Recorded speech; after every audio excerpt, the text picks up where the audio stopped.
Halo semuanya, semangat pagi. Kami dari kelompok 9 Ilmu Reproduksi Ternak kelas A akan memberikan penjelasan singkat mengenai hormon reproduksi ternak ruminansia dan unggas. Tak kenal maka tak sayang. Untuk itu, perkenalkan anggota kelompok kami di antaranya.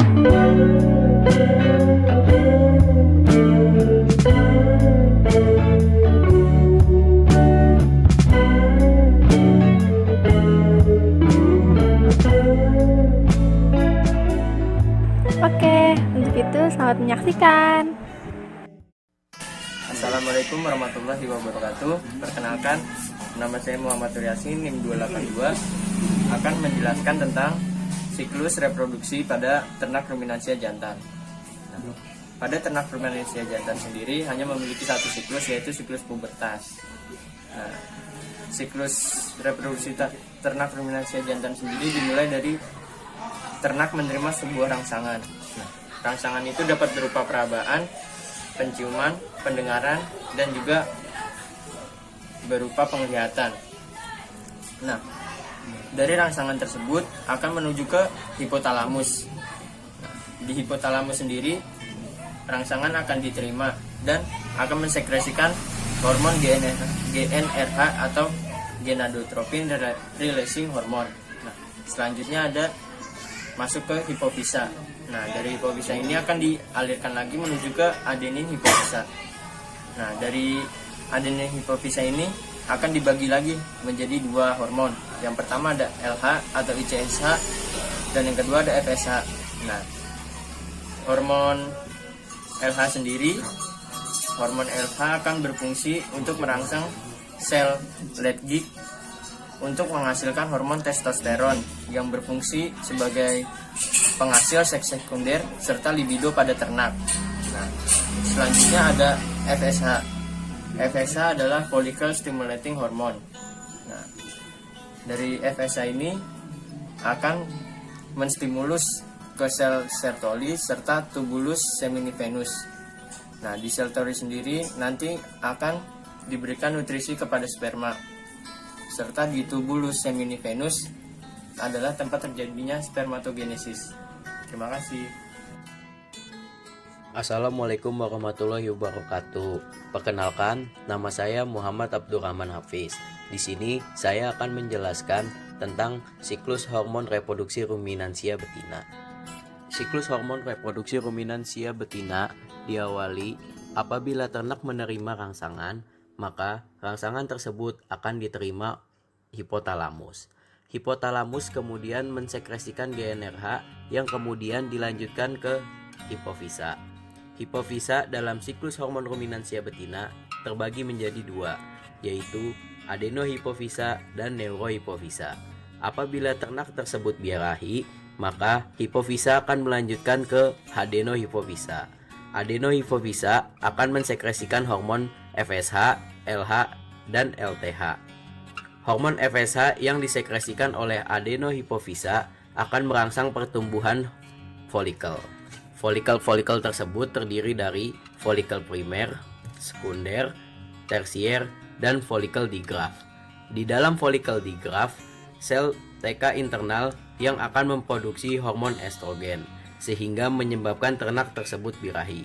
Apabila ternak birahi kemudian dikawinkan dan terjadi ovulasi, maka LH yang dihasilkan oleh adenohipofisa bersama hormon estrogen akan menekan ovarium, di mana estrogen akan menekan dari dalam dan LH dari luar, sehingga terjadi ovulasi. Setelah terjadi ovulasi, maka ternak tersebut akan bunting. Setelah ternak tersebut bunting, folikel yang ditinggalkan oleh ovum disebut corpus luteum.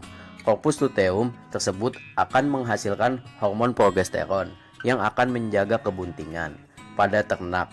Apabila tidak terjadi kebuntingan, maka corpus luteum tersebut akan lisis. Oke, saya Adam Satria Pratama Nasution akan menjelaskan mekanisme siklus reproduksi ternak unggas jantan. Jadi proses ini dimulai dari adanya rangsangan. Rangsangan itu bisa berupa berupa pendengaran, penciuman, penglihatan, maupun perabaan. Lalu, rangsangan tersebut akan diteruskan atau diterima oleh hipotalamus. Kemudian dari hipotalamus, setelah menerima rangsangan tersebut, akan mensekresikan hormon GnRH. GnRH akan merangsang hipofisa dan akan melanjutkannya ke adenin hipofisa. Dari adenin hipofisa lalu bercabang menjadi dua, yaitu ada hormon LH atau luteinizing hormone dan hormon FSH atau follicle stimulating hormone. Nah, pertama kita bahas yang LH dulu. Jadi yang habis dari adenin hipofisa, terus dia meneruskan untuk mensekresikan hormon LH.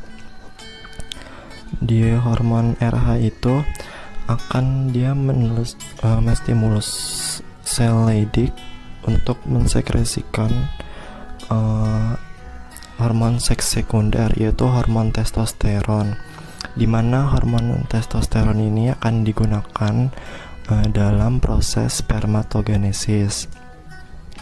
Kemudian kita lanjut ke yang FSH. FSH itu dia dibagi lagi menjadi dua, yang Sertoli dan tubulus seminiferus. Di FSH itu pertama dia akan mensekresikan akan menstimulus sel Sertoli dan tubulus seminiferus sebagai tempat terjadinya spermatogenesis. Kemudian sel Sertoli akan memberikan nutrisi bagi sperma ketika terjadinya proses spermatogenesis. Sekian penjelasan dari saya mengenai siklus reproduksi ternak unggas jantan. Kurang lebihnya mohon maaf. Wassalamualaikum warahmatullahi wabarakatuh. Jadi di sini saya akan menjelaskan mengenai hormon reproduksi unggas betina. Siklus reproduksi unggas betina diawali dengan adanya rangsangan.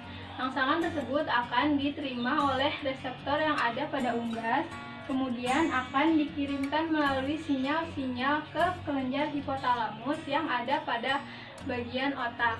Nah, kemudian kelenjar hipotalamus tersebut akan mensintesis GnRH atau gonadotropin releasing hormone. Kemudian GnRH akan merangsang kelenjar hipofisis untuk mensekresikan hormon-hormon reproduksi. Nah, kelenjar hipofisis itu ada dua. Yang pertama ada adenohipofisis dan neurohipofisis. Adenohipofisis dia nantinya akan mensekresikan 3 hormon, yaitu hormon FSH, LTH, dan LH. FSH atau follicle stimulating hormone akan menyebabkan ovarium membesar. Nah, ovarium tersebut akan mensekresikan hormon estrogen dan progesteron. Hormon estrogen berfungsi untuk merangsang pertumbuhan folikel, sedangkan hormon progesteron akan menjaga saluran telur agar tetap berfungsi dengan optimal. Ada LTH atau luteal trophic hormone. LTH tersebut akan berfungsi untuk memberikan sifat mengerang pada unggas. Kemudian yang ketiga ada LH atau luteinizing hormone. LH nanti akan berfungsi untuk ovulasi, pelepasan yolk atau kuning telur. Selain kelenjar adenohipofisis, yang kedua yaitu ada kelenjar neurohipofisis. Kelenjar neurohipofisis nanti akan mensekresikan hormon oksitosin yang berfungsi untuk proses keluarnya telur.